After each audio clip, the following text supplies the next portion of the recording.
Assassin's Creed Shadows is a beautiful game, especially with the HUD turned off. It becomes immersive, almost meditative, but as you keep playing, something starts to feel off. The map looks open, but it's not as free as it seems. It's as if you're not exploring the map, but being quietly steered through it. Shadow's map design is incredibly road-based, not exactly linear, but everything important is built along the roads.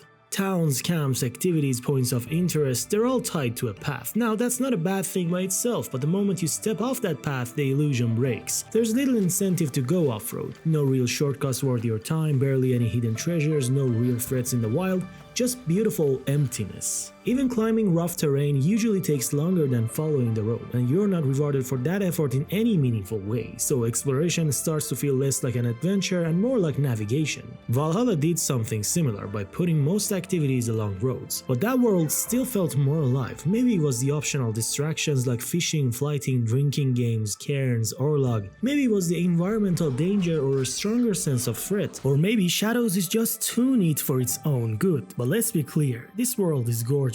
The lighting, the weather, destructible objects, seasonal change, visually it's next level. Ubisoft nailed the aesthetics, but none of these systems tie into exploration in a meaningful way. They're incredible to look at, but they don't add depth to how the world plays. One thing that does impact exploration is the terrain's verticality. Japan's geography, its hills, mountains, and sharp elevation shifts shapes the entire map. You're constantly surrounded by peaks that block your view, so figuring out what's ahead usually means going to the high ground. That's a big contrast to Valhalla. Thanks to its topography, you could often spot landmarks from far away, and even ignoring that, birds would signal points of interest from the sky. But in Shadows, you're often stuck in a pocket of terrain, unsure where to go next unless you're constantly checking the map. If you want to rely solely on visual cues, you'll need to gain altitude, and when you do, the world finally starts to open up.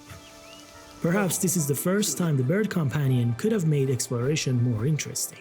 Regardless, the map's layout feels like it should encourage discovery, but instead it funnels you through narrow paths. It's less about curiosity and more about control. Also, the space between roads, especially in hills or mountains, often feels barren. There's very little pulling you off the road. No interesting side paths, no hidden world events, just long stretches of vegetation that act more as visual filler than interactive space. And in a world this detailed and large, those gaps feel even more noticeable. Not every inch needs to be packed with content, but when so much is placed directly along the roads, ensuring you'll stumble into it with minimal risk of missing anything, the sense of discovery starts to fade. Even worse, when you reach a city, it rarely feels like one. They look decent for the most part, but the streets are often quiet. NPCs are spread sparsely in cities, and you can't even interact with most of them. They don't add chaos, energy, or life to the environments, they're just there to fill the space. These locations feel less like living cities and more like calm, oversized villages, and their layouts don't encourage much parkour, let alone any real discovery. No hidden corners, no surprises, just wide streets you pass through, not a memorable location you want to get lost in.